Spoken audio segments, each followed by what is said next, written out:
네, 오늘이 사순절 네 번째 주일입니다. 사순절은 최애 수요일부터 시작해가지고 금년은 3월 5일이었죠. 부활주일 전날까지 고난주간입니다. 금년에는 4월 19일까지 사순절 기간입니다. 사순절은 예수님의 십자가를 묵상하는 그런 기간입니다. 예수님의 고난 또는 그분의 십자가에 흘리신 피 때문에 우리가 죄로부터 구원받은 그 구원을 상기하면서 기억하면서 우리의 신앙을 돌아보고 내가 바른 신앙의 길로 가고 있는지, 혹시 잘못된 신앙을 생활하고 있는지 점검하고 확인하는 그런 기간이 사순절 기간입니다. 그래서 내가 지금 주님께서 원하시는 방향으로 신앙생활을 잘 한다면 그 길로 계속 잘 가야 될 것이고, 혹시 내가 주님께서 원하시는 방향에서 틀어진 방향으로 간다면 그 방향을 바른 방향으로 돌이켜야 됩니다. 그것을 우리는 회개라 합니다.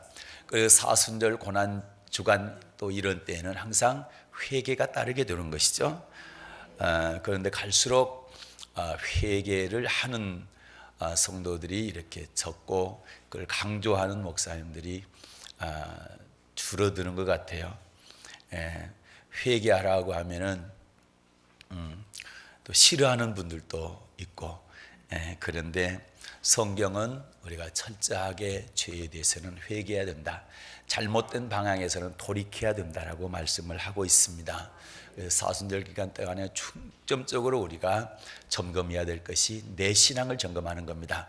주님께서 원하시는 거룩한 방향으로 잘 가고 있는지, 그렇지 않고 다른 방향으로 가고 있는지 점검하는 겁니다. 오늘이 주일인데 자리가 아주 많이 비었습니다. 그것은 벚꽃과 관계가 되지 않을까, 제가 나름대로 한번 생각을 해봅니다. 만약에 벚꽃이 주님께 예배드리는 것보다 더 좋다고 한다면 그 신앙은 잘못된 신앙입니다. 바른 신앙이 아닌 것입니다. 반드시 돌이켜서 바른 신앙으로 나와야 되는 것입니다. 오늘은 회개가 절실한 이 시대에 오늘 본문 말씀을 통해서 잃어버린 아들이 아버지께로 돌아오는 장면입니다. 그 장면을 통해서 하나님 아버지의 마음이 어떤 마음인가, 그리고 우리는 또 어떻게 해야 되는가 말씀을 통해서 상고해보고 회개의 복음에 대해서 다시 한번 듣는 시간으로, 은혜 받는 시간으로 삼도록 하겠습니다.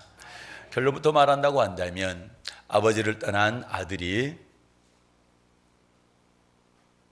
신앙의 밑바닥을 쳤습니다. 그리고 그가 고통과 괴로움의 나날 속에서 아버지를 생각하고 다시 아버지께로 돌아오게 되고, 그 아버지가 그 아들을 따뜻하게 맞아주고 그 아들의 지위를 그대로 회복시켜 준다는 그런 내용의 말씀이 오늘 본문 말씀입니다. 그렇다고 한다면 먼저 이 집을 나간 둘째 아들이 왜 이렇게 신앙의 타락의 길로 가게 되었는가, 그 원인이 있단 말이죠. 그것을 먼저 살펴보도록 하겠습니다. 자, 오늘 누가복음 15장 11절부터 12절까지 먼저 받들어 읽도록 하겠습니다. 누가복음 15장 11절과 12절입니다. 시작. 또 가라사대 어떤 사람이 두 아들이 있는데 그 둘째가 아비에게 말하되 아버지여 재산 중에서 내게 돌아올 분깃을 내게 주소서 하는지라. 아비가 그 살림을 각각 나눠 주었더니. 아멘. 이 말씀의 배경은 이렇습니다. 어떤 아버지에게 아들 둘이 있었습니다. 그런데 둘째 아들이 아버지에게 말을 합니다. 아버지, 재산 중에서 나한테 상속해 줄 재산 있잖아요. 그것을 좀 미리 써 주십시오. 그 얘기입니다.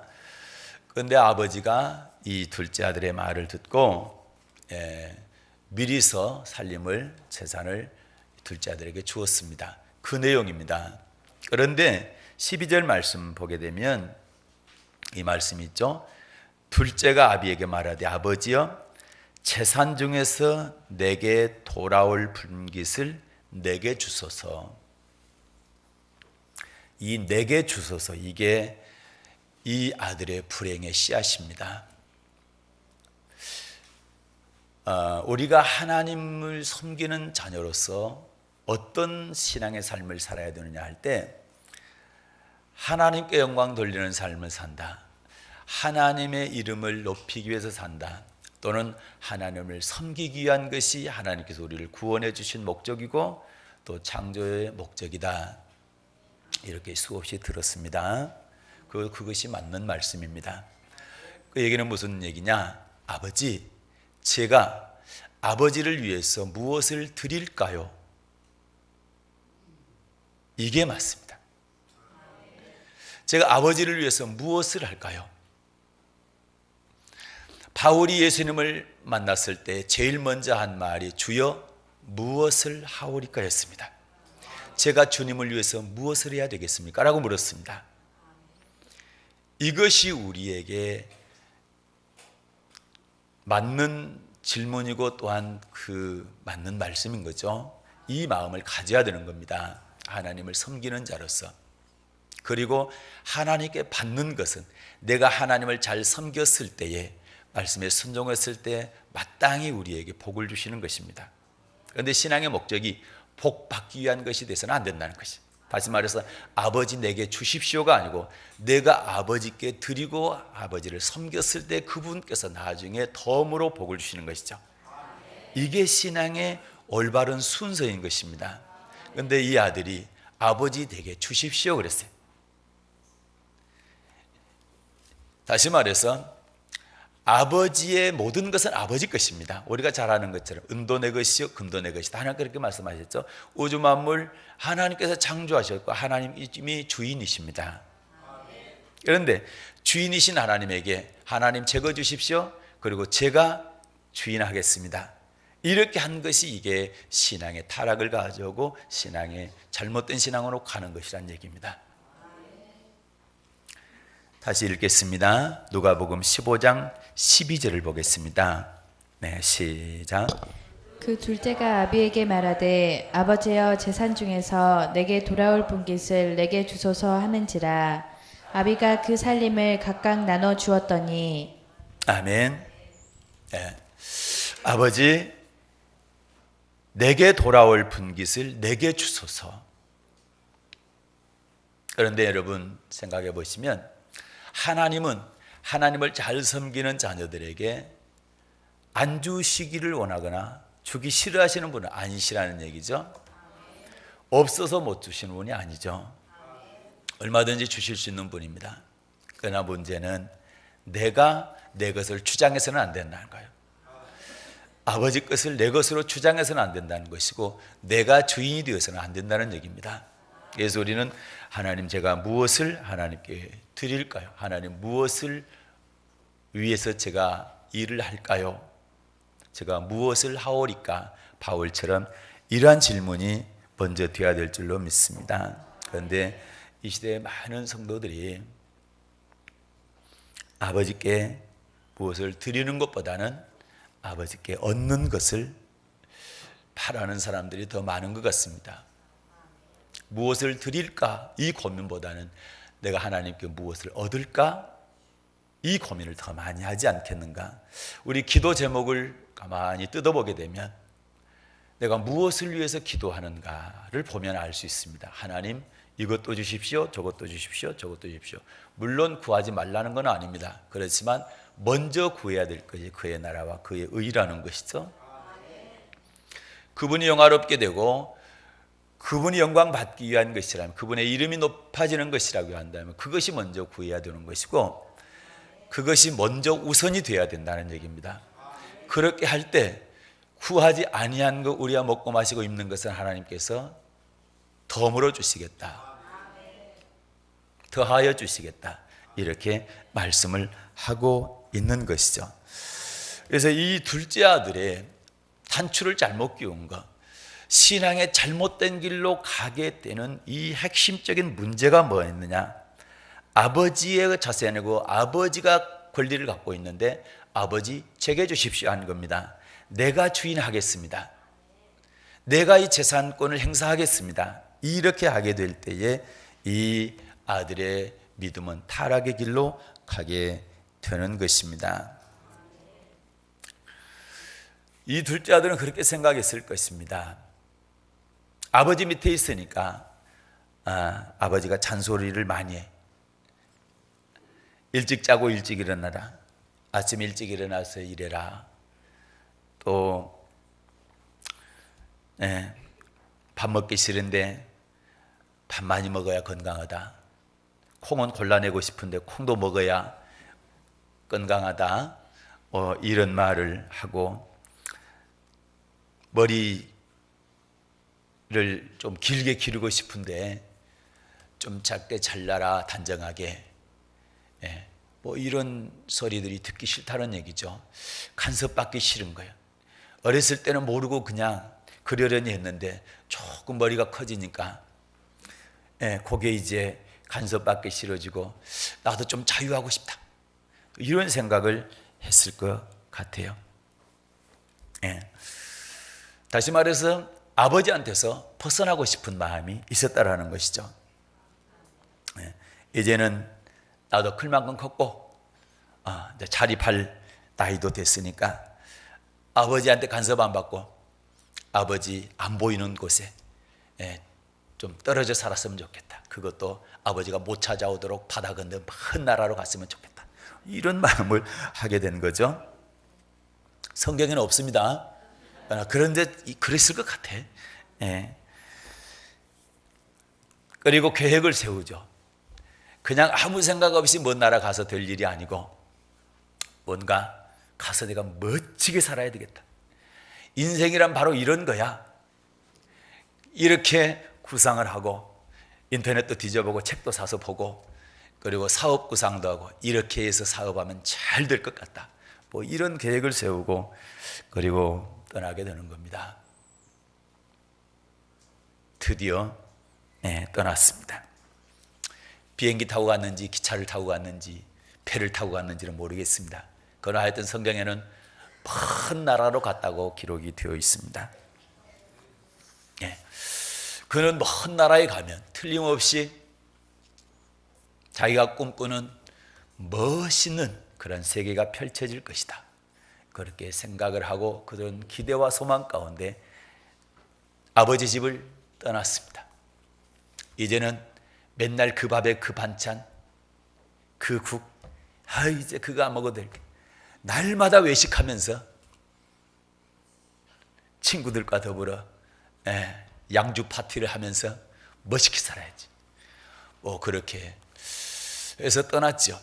정말로 아닌 게 아니라 처음에 떠났을 때 먼 나라에 가서 도착해서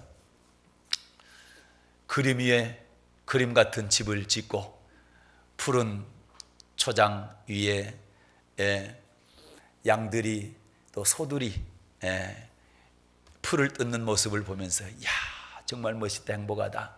내가 바로 이런 꿈을 꿨는데 드디어 이루어졌구나. 그러면서 또 밤이 되면 친구들을 부르고 술 친구들을 부르고 여자들을 부릅니다. 여자들이 또 얼마나 예쁩니까? 사장님 너무 멋지셔. 그리고 엄마 감동이야 막 그러질 않나? 그래가지고 이런 날이 계속되는 거예요. 이게 꿈인지 생시인지 그냥 구름 위에 떠 있는 것 같이 그런 세월을 보냅니다. 야 정말 좋다. 밤늦게 술을 마시고 여자들과 웃고 떠들어도 잔소리하는 아버지가 안 계시니 간섭하는 아버지가 안 계시니 얼마나 좋아요. 내 마음대로 해도 이래라 저래라 하는 아버지가 안 계시니 얼마나 좋아요. 밤새 술 마시고 아침에 해가 중천했다. 그래도 일하러 가라고 아침 일찍 일어나라고 잔소리하는 아버지가 안 계시니 얼마나 좋아. 그는 이렇게 생각했겠죠. 야 이것이 인생이야. 이것이 행복이야. 인생은 이렇게 사는 거야. 이렇게 생각했을 것입니다. 그런데 그러한 시간은 길지 않았습니다. 얼마 되지 않아 그에게 문제가 닥칩니다. 가장 먼저 닥친 문제가 돈이 떨어졌다는 사실이에요. 네, 돈이 떨어졌어요. 돈이 떨어지니까 친구들도 한 명도 오질 않습니다. 사장님 엄마 감동이라도 안 합니다. 이제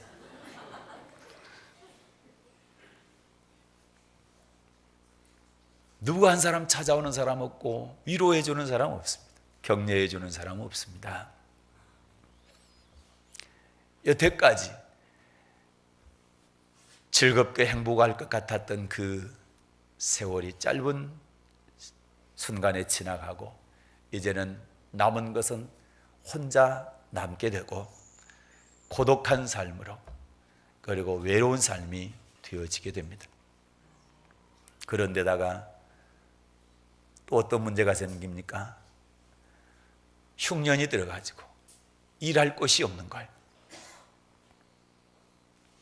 그래서 먹고 살기 위해서 어떤 사람한테 종으로 들어갔는데 거기 가서 돼지를 치는 일을 합니다.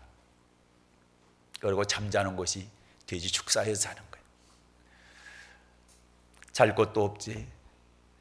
그리고 돼지들이 먹는 쥐염 열매 먹고 싶은데 그거조차도 넉넉지가 못해서 배를 채우지 못하고 허기진 배를 움켜쥐게 됩니다. 그런데 누구 하나 돼지 먹는 그 음식조차도 주는 자가 없습니다. 13절과 14절을 보겠습니다. 누가복음 15장 13, 14절입니다. 읽겠습니다. 시작. 그 며칠이 못되어 둘째 아들이 재물을 다 모아가지고 먼 나라에 가 거기서 허랑방탕하여 그 재산을 허비하더니 다 없이 한 후 그 나라에 크게 흉년이 들어 저가 비로소 궁핍한지라. 아멘. 이 둘째 아들이 아버지에게 재산을 받아가지고 먼 나라에 가서 허랑방탕하게 다 썼습니다. 그리고 그 재산이 바닥이 났을 때에 그 나라에 또 때마침 큰 흉년이 듭니다. 그래서 성경은 비로소 제가 궁핍하게 됐다. 궁핍하게 됐다는 얘기는 아무것도 먹을 게 없는 것이 궁핍입니다. 그런 상태까지 가게 됩니다. 그렇게 하니까 뭐합니까? 15절 16절입니다. 시작. 가서 그 나라 백성 중 하나에게 붙여 사니 그가 저를 들로 보내어 돼지를 치게 하였는데 저가 돼지 먹는 쥐염 열매로 배를 채우고자 하되 주는 자가 없는지라. 아멘. 그 나라 백성 가운데 붙여 삽니다. 자기 살 집도 없습니다. 머리 둘 곳이 없습니다. 잠잘 곳이 없습니다. 먹을 것이 없습니다. 친구도 없습니다. 여자들도 없습니다. 아무도 없습니다. 자기 옆에는 돼지밖에 없습니다. 돼지가 먹는 음식을 먹는데 그것조차도 배를 채울 수 없는 지경에 이르고 누구 한 사람 이거 먹어보라고 주는 사람이 없습니다. 이 사람은 완전히 인생에 실패하고 말았습니다. 자기가 천국으로 생각했던, 낙원으로 생각했던 먼 나라, 그렇게 동경했던, 아버지만 떠나면 뭔가 할 수 있을 것 같은, 아버지 재산 받아가지고 내가 가서 하면 사업 아버지보다 더 잘할 수 있을 것 같았던, 그리고 얼마든지 나 스스로 행복하게 살 수 있을 것 같았던 그런 꿈은 산산조각 부서지고 말았습니다. 천국으로 보였던 그 먼 나라가 이 사람에게 지옥이 되고 말았습니다. 살 곳이 없어서 짐승과 함께 뒹굴면서 삽니다. 먹을 것이 없어서 짐승이 먹는 음식을 먹는데 그것조차도 부족해서 허기져서 배를 채울 수가 없습니다. 그렇다고 누가 거들떠보는 사람이 있습니까? 이거 먹어보라고 음식 갖다 주는 사람이 있습니까? 힘들겠다고 격려해 주는 사람이 있습니까? 위로해 주는 사람이 있습니까? 아무도 곁에 가까이 오는 사람이 없었습니다. 철저하게 고독하고 외롭게 됩니다. 이 아들은 한탄합니다. 내가 어쩌다 사람 취급도 못 받고 이런 돼지 취급받게 됐나. 이렇게 처참하게 인생 실패자가 된 이 둘째 아들, 이렇게 되기까지 처음에 무엇이 잘못되었나? 내게 주소서입니다. 여러분, 우리의 신앙은 내게 주소서가 아닙니다. 내가 주를 위해 드려야 됩니다. 주님, 제가 주를 위해서 무엇을 할까요? 제가 주님께 무엇을 드릴까요? 시간을 드릴까요? 제 발을 드릴까요? 제 몸을 드릴까요? 무엇을 드릴까요? 제 머리를 드릴까요? 제 손을 드릴까요? 무엇을 드릴까요? 드릴까요? 신앙이 되어야 됩니다. 내게 주소서 신앙은 초보적인 신앙인 것입니다. 아버지를 떠나면 내 마음대로 하면 잘 될 것 같았는데 이 아들에게 잘 되는 것은 하나도 없었습니다. 잠깐의 쾌락뿐이었습니다. 그때가 딱 지나니까 아무도 없습니다. 완전 실패자가 되고 만 것입니다. 여러분, 그런데 이 실패한 것처럼 보였던 이 아들이 실패로 끝났습니까? 다시 기회가 돌아옵니까? 다시 기회가 돌아옵니다. 이 땅에 사는 그 어떤 사람도 가장 밑바닥의 인생에 내가 있다라고 생각하는 사람도 하나님은 반드시 기회를 주십니다. 그것으로 끝이 아니다 말씀하십니다. 그 음성을 들을 수 있어야 됩니다. 둘째 아들이 내 인생은 끝났구나라고 생각이 되어질 때 그에게 퍼뜩 떠오르는 생각이 있었습니다. 그렇지.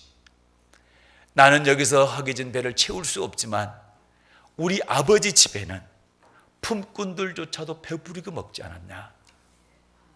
아버지 집이 생각납니다. 그리고 아버지의 말씀이 생각납니다. 날마다 듣던 잔소리, 아이고 지겨워. 그랬던 아버지의 말씀이 생각나면서 내가 그때 그 말씀을 들을 걸 하게 됩니다. 그러면서 아버지께로 내가 돌아가야 되겠다. 돌아가기는 돌아가는데 이제 어떻게 부끄러워서 아버지를 아버지라 부를 수 있겠는가. 품꾼의 하나로만 삼아줘도, 좋은 거라만 여겨줘도 저는 감당할 수 없겠습니다라고 고백을 하게 되는 것입니다. 자, 17절부터입니다. 19절까지 받들어 읽겠습니다. 시작. 예 스스로 돌이켜 가로되 내 아버지에게는 양식이 풍족한 품꾼이 얼마나 많은고 나는 여기서 줄여 죽는구나. 내가 일어나 아버지께 가서 이르기를 아버지여 내가 하늘과 아버지께 죄를 얻었사오니 지금부터는 아버지의 아들이라 일컬음을 감당치 못하겠나이다. 나를 품꾼의 하나로 보소서 하리라 하고. 아멘. 여기 보게 되면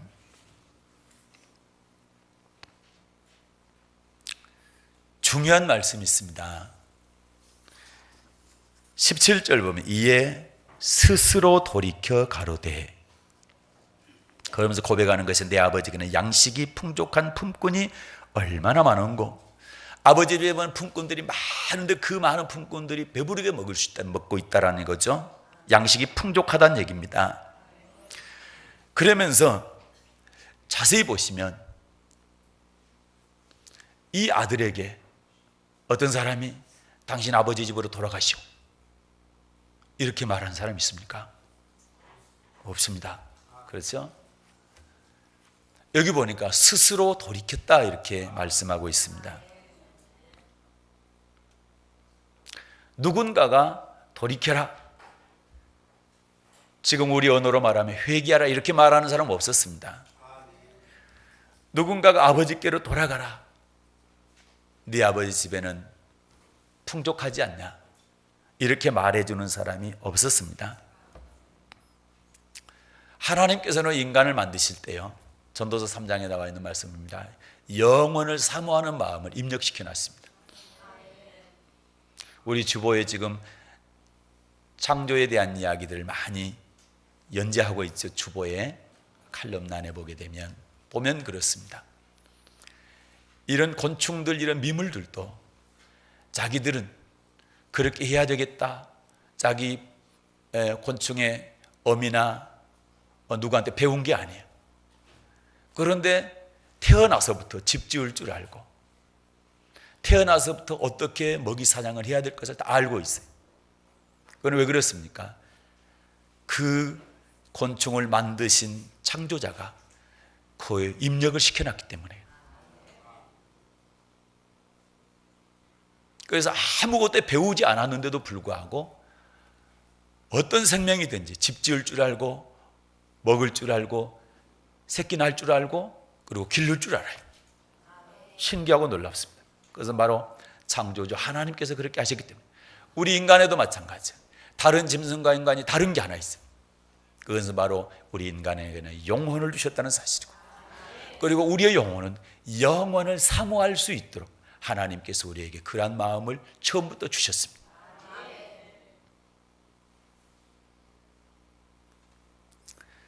여러분, 사람은 절대로 돼지와 같지 않습니다. 돼지와 함께 살 수도 없습니다. 살아서도 안 됩니다. 그런데 이 아들이 돼지하고 살게 될 때에 그가 깨달은 거 있습니다. 아, 나는 사람의 아들이다. 아버지의 아들이지 나는 돼지 새끼가 아니라는 거예요. 그러면서 누가 생각납니까? 아버지가 생각난 겁니다. 아버지의 잔소리가 생각난, 표현이 잔소리지, 그런데 아버지의 말씀이 생각난 거죠. 그런데 생각나는 것 자체도 여러분, 이게 성령께서 하시는 겁니다. 요한복음 14장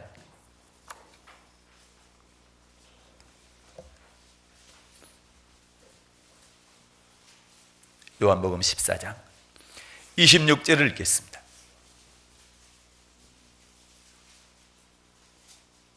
받들어 읽겠습니다. 시작. 보혜사 곧 아버지께서 내 이름으로 보내실 성령, 그가 너희에게 모든 것을 가르치시고 내가 너희에게 말한 모든 것을 생각나게 하시리라. 아멘. 보혜사 곧 아버지께서 내 이름으로 보내실 성령, 그가 성령께서 너희에게 모든 것을 가르치시고 너희에게 말한 모든 것을 생각나게 하시리라. 아버지께서 하신 말씀을, 아버지께 들은 말씀을 생각나게 하신 분이 성령이시라는 겁니다. 너무 놀랍죠? 그래서 여러분, 하나님의 말씀을 자꾸 들으십시오. 힘들고 어려울 때 성령께서 그 말씀이 생각나게 합니다. 그래서 그 말씀 때문에 힘을 얻게 되는 것입니다. 그래서 말씀이 능력이다.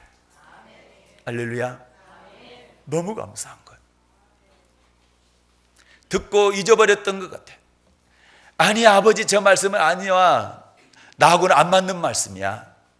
그래서 이 아들이 떠났었잖아요. 아버지는 맨날 잔소리만 하네, 맨날만 간섭하네. 그랬던데 막상 인생 밑바닥에 딱 들어가 보니까 아버지 말씀이 옳았구나. 성령께서 그 생각이 나게 하신다 이 말이죠. 성령께서 잔소리로 여겨졌던, 듣기 싫어졌던 아버지의 말씀이 생각나. 그래서 스스로 돌이킬 수 있는 힘을 주시는 거예요. 아멘. 그래서 말씀을 듣는다는 게 그렇게 중요한 겁니다. 여러분, 성경 통독하고 말씀을 듣는 거 쉽게 생각하지 마세요. 가볍게 생각하지 마세요. 하나님의 말씀이 능력입니다. 그리고 하나님의 말씀이 하나님이십니다. 믿습니까? 이 아들이 이렇게 변화되어지, 이것이 바로 성령께서 역사하시고, 그리고 말씀이 생각나니까, 아버지 말씀이 생각나니까 돌이킬 마음이 되어지게 된 거죠. 할렐루야. 그러면서 이 아들이 바뀌게 됩니다. 그런데 다시 누가복음 15장으로 가는데 제가 하나 질문할게요. 3절부터 7절까지 보게 되면 잃어버린 양 이야기가 나옵니다. 양 100마리가 있는데 한 마리 양을 잃어버렸어. 99마리를 우리에 두고 그 목자가 양을 찾으러 나가는 장면입니다. 여기서 이 목자는 하나님 아버지를 말씀하고 있습니다. 물론 오늘 읽은 11장 이후에 이 아버지도 하나님을 지칭합니다. 똑같은 아버지입니다. 그런데 제가 하나 물을게요. 자, 잃어버린 양에서는 아버지는 어떻게 했습니까? 양을 찾으러 갔죠. 그런데 이 잃어버린 아들 비유에서는 아버지는 어떻게 합니까? 아들을 찾으러 갔습니까? 기다렸죠. 방법이 다르더라니. 그래서 여러분 하나로만 생각하면 안 되는 거예요. 내가 잃어버렸을 때 하나님은 나 찾는다. 물론 찾습니다. 그러나 돌아올 때까지 기다리시는 하나님이시다. 이 하나님. 그래서 구원의 이중성이라고 얘기합니다. 어떤 경우에는 직접 찾기도 하십니다. 그러나 어떤 경우에는 하나님은 기다리고 계십니다. 찾으러 가지 않습니다. 먼 나라까지 아들 찾으러 안 가셨잖아요. 돌아올 때까지 기다렸죠. 그런데 기다렸는데 간절히 기다렸죠. 돌아가기를.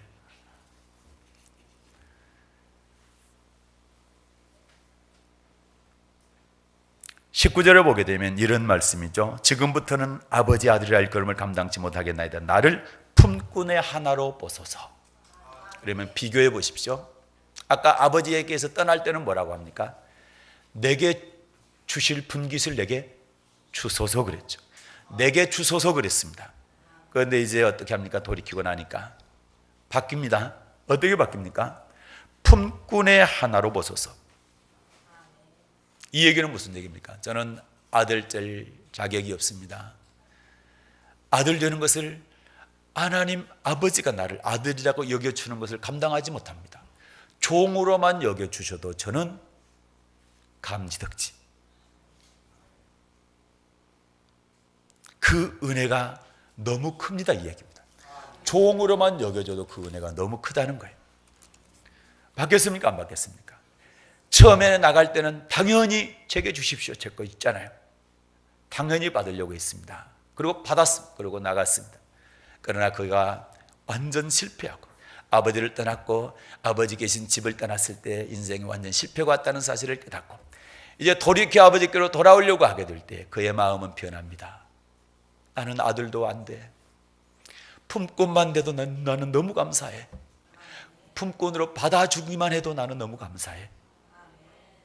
그렇게만 해도 나는 그 은혜 절대 잊지 않을 거야. 이런 마음입니다. 완전 바뀌었습니다.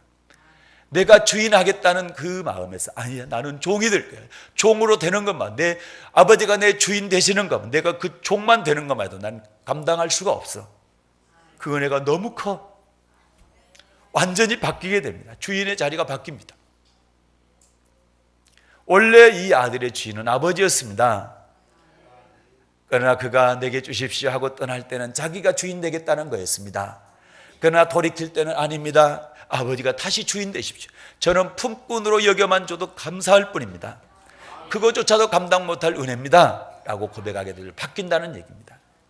이것이 바른 신앙이라는 거예요. 절대로 우리는 주인 될 수 없습니다. 창조주이신 하나님만이 우리의 주인 되십니다. 그리고 우리는 그분의 자녀 되게 한 것이 얼마나 큰 은혜인지 모릅니다. 이것이 하나님이 얼마나 큰 사랑인지 모릅니다. 이 사랑을 잊어버려서는 안 됩니다. 이 은혜를 잊어버려서는 안 되는 것입니다. 할렐루야. 그래요. 스스로 돌이킨다. 이것이 회개인데, 그런데 회개가 여기서 그쳐서는 온전한 회개가 될 수 없습니다. 또 하나가 있습니다. 20절입니다. 읽겠습니다. 시작. 이에 일어나서 아버지께로 돌아가니라. 아직도 상거가 먼데 아버지가 저를 보고 측은히 여겨 달려가 목을 안고 입을 맞추니. 아멘. 19절에서는 이렇게 결단을 합니다. 그리고 이렇게 고백을 합니다.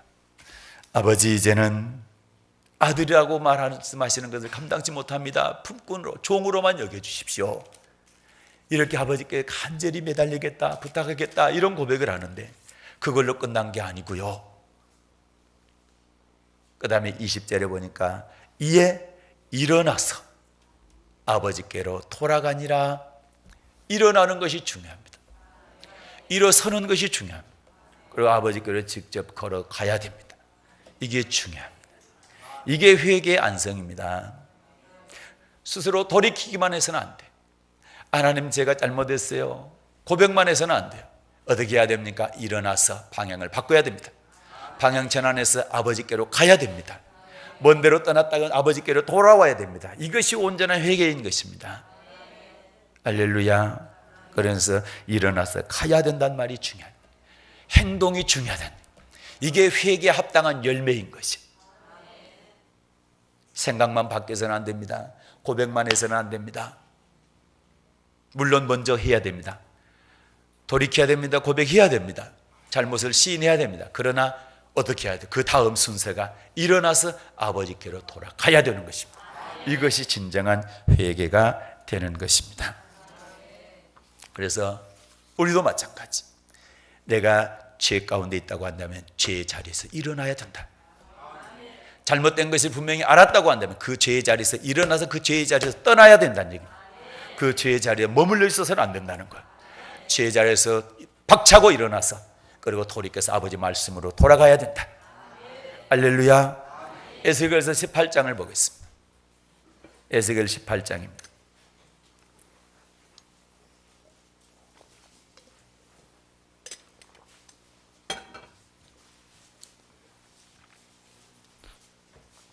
네, 구약 성경 에스겔 18장. 어젯밤에 성경 통독할 때 읽었던 말씀입니다.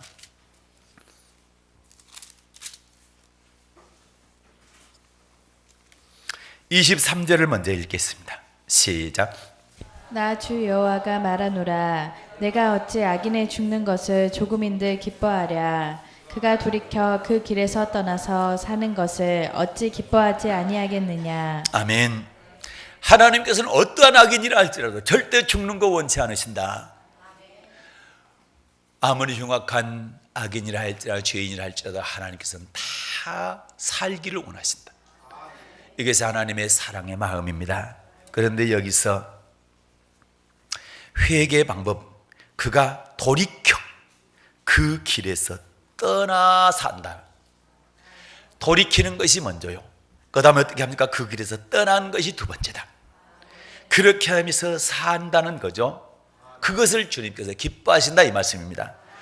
반드시 돌이켜야 됩니다. 생각을 바꿔야 됩니다. 내가 죄라는 것을 시인해야 됩니다. 내 잘못을 인정해야 됩니다. 그런 다음에는 그 자리에서 일어나야 됩니다. 그리고 그 자리에서 떠나야 됩니다. 죄의 자리에서 떠나야 된다는 얘기입니다. 30절입니다. 시작. 나 주 여호와가 말하노라. 이스라엘 족속아, 내가 너희 각 사람의 행한 대로 국문할지라. 너희는 돌이켜 회개하고 모든 죄에서 떠날지어다. 그리한즉 죄악이 너희를 패망케 아니하리라. 아멘. 나 주 여호와가 말하노라. 이스라엘 족속아, 성도들아, 그렇죠? 내가 너희 각 사람의 행한 대로 국문할지라. 심판하신다는 말씀이죠. 행한 대로 심판합니다. 하나님은. 너희는 돌이켜 회개하고, 돌이켜 회개하는 것이죠. 자기의 잘못을 시인하는 겁니다. 내가 죄 지었으면 하나님 용서해 주십시오. 시인하는 겁니다. 고백하는 겁니다. 자백하는 겁니다. 그 다음에 어떻게 합니까? 모든 죄에서 떠날지어답니다. 그 죄의 자리에 절대 머물러 있어서 안 되는, 그거는 회개가 아닙니다. 그 죄의 자리에서 떠나야 하는 것입니다. 돌이켜 회개하는 것이 먼저요. 그 죄에서 떠나야 이것이 진정한 회개가 되는 것이다. 이렇게 말씀하고 있습니다. 그래서 여러분,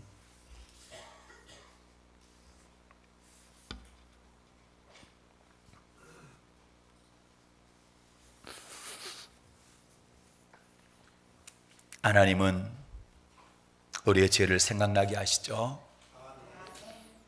다시 말해 잘못을 알게 하십니다.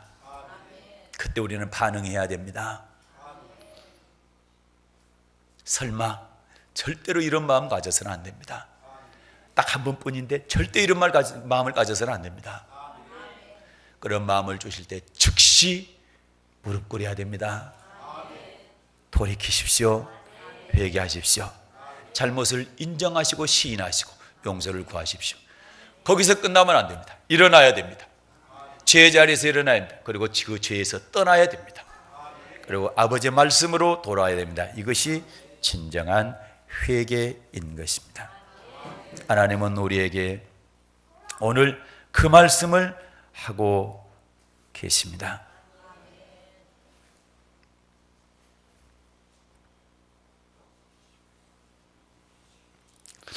그래서 이 말씀에서 하나님이 하실 일이 있고 내가 할 일이 있다. 하나님이 하시는 일은 죄에 대해서 생각나게 하시고 깨닫게 해주십니다. 말씀을 통해서, 이런 설교를 통해서, 또는 어떤 사건들을 통해서 아차, 내가 지금 잘못됐구나 라고 깨닫게 해주시죠. 이 하나님께서 하시는 겁니다. 그 다음에 내가 자백하고 일어서는 것은 내가 해야 됩니다. 그래서 스스로 돌이켜 일어나서 아버지께로 돌아가자. 이것은 내가 해야 되는 겁니다. 물론 그렇게 할 수 있는 힘은 하나님께 주시지만 그렇게 하는 것은 내가 해야 된다라는 것이고, 그렇게 해서 하나님께로 돌아갔을 때 용서해 주는 것도 하나님이 하십니다.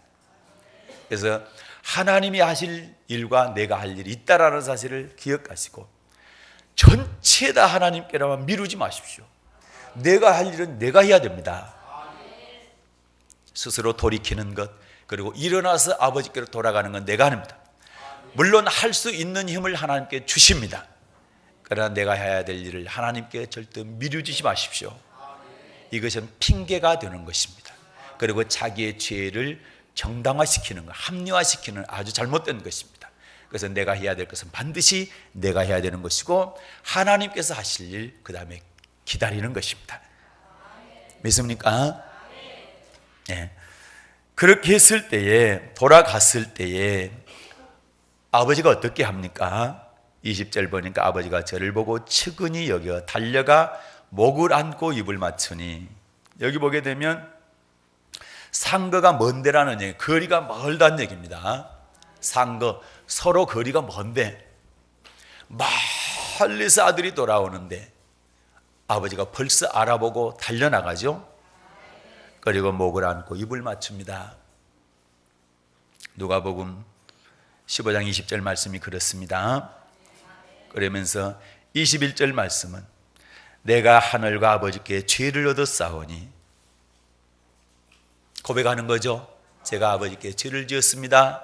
아버지 떠난 것이 죄였습니다. 제가 아버지의 재산을 내 것이라고 주장했던 것, 이것이 죄였습니다. 지금부터는 아버지 아들이라고 일컬음을 감당치 못하겠습니다. 품꾼으로만 사용하여 주십시오. 이렇게 고백하는 장면이 나옵니다. 그렇게 될 때에 이 아버지는 어떻게 합니까? 22절 3절입니다. 시작. 아버지는 종들에게 이르되 제일 좋은 옷을 내어다가 입히고 손에 가락지를 끼우고 발에 신을 신기라. 그리고 살찐 송아지를 끌어다가 잡으라. 우리가 먹고 즐기자. 아멘. 종들에게 얘기합니다. 내 아들에게 제일 좋은 옷을 입혀라. 제일 좋은 옷이 뭡니까? 성경에 보게 되면 옷은 뭘 말해요?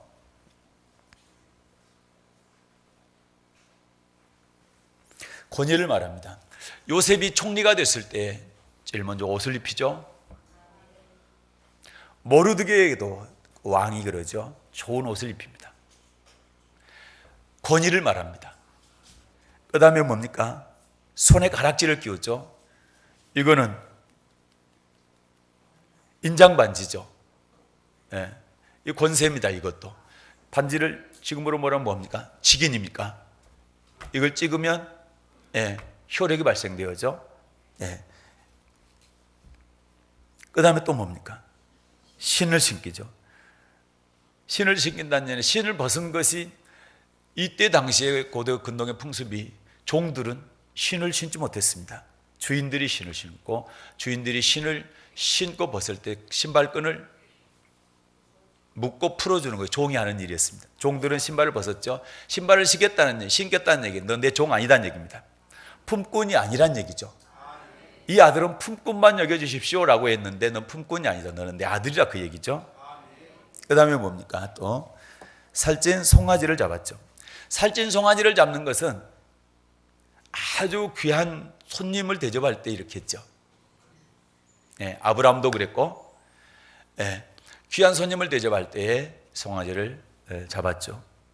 그에 탄 얘기는 이 아들을 아주 귀한 자기 아들로 인정을 다시 회복시켜줬다, 이런 뜻이 되는 것입니다. 그래서 아버지와 아들의 관계가 온전히 회복되게 된 거죠.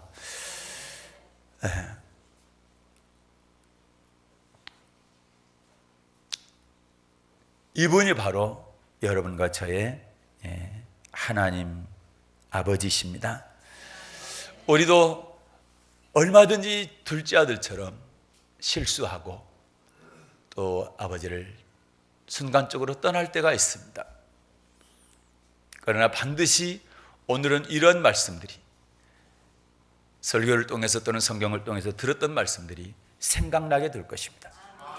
신명기 30장 말씀이 그 말씀입니다. 이스라엘 백성들이 포로로 잡혀가서 흩어져 살게 될 때에 너희가 내 말에 불순종해서 이렇게 저주가 임한 것이 생각나거든. 하나님 뭐라 하십니까? 반드시 돌이키고 내 말씀으로 돌아와 순종하면 내가 다 아무리 먼 곳, 아무리 깊은 곳에 있다 할지라도 다 모으겠다, 회복시켜 주겠다. 그럴 뿐만 아니라 너희 열조에게 복을 줬던 것처럼 복을 주되 너희에게 더 큰 복을 주게 될 것이다. 이렇게 약속을 하셨죠. 그 말씀 그대로 누가복음에서도 아버지께서 그렇게 하시는 거죠. 이 아들이 같이 살 때는 잔치 안 해줬자야, 그래 나갔다가 돌아오니까 잔치해 주죠. 그러면서 확인해 주는 겁니다. 좋은 옷을 입히고 손에 가락지를 끼우고 그다음에 신을 신기고 너는 내 종이 아니고 내 아들이야, 너는 내 딸이야, 이렇게 인정을 해주고 그 지위를 다시 한번 회복시켜 주시고, 그리고 아들로서 살아갈 수 있도록 이렇게 축복해 주신 줄로 믿습니다. 이 말씀을 꼭 기억하십시오. 반드시 성령께서 생각나게 해 주실 것입니다. 이렇게 생각나게 될 때 스스로 돌이킬 수 있기를 바라고, 그리고 아버지께로 돌아오는 여러분 되시기를 바랍니다. 이 찬양 하나 하고 싶습니다. 조금 늦었지만.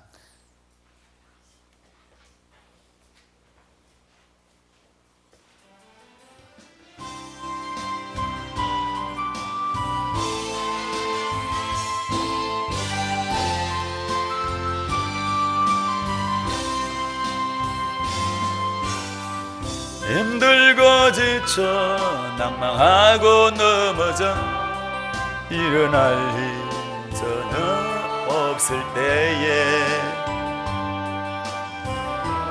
다가와 손잡아 주시며 나에게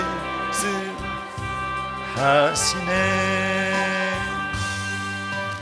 내 실망하며 내 자신 연약해 고통 속에 눈물 흘릴 때에 어자국 난 그 손길 눈물 닦아주시며 나에게 말씀하시네. 너는 내 아들이라 오늘날 내가 너를 낳도다. 너는 내 아들이라 사랑 내 아들이라 언제나 변함없이 너는 내 아들이라. 십자가 고통 사는 그 고통으로 났으니 너는 내 아들이라.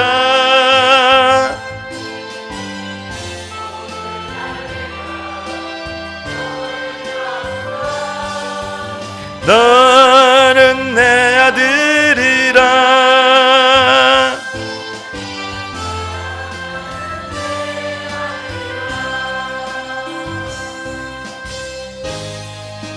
아멘.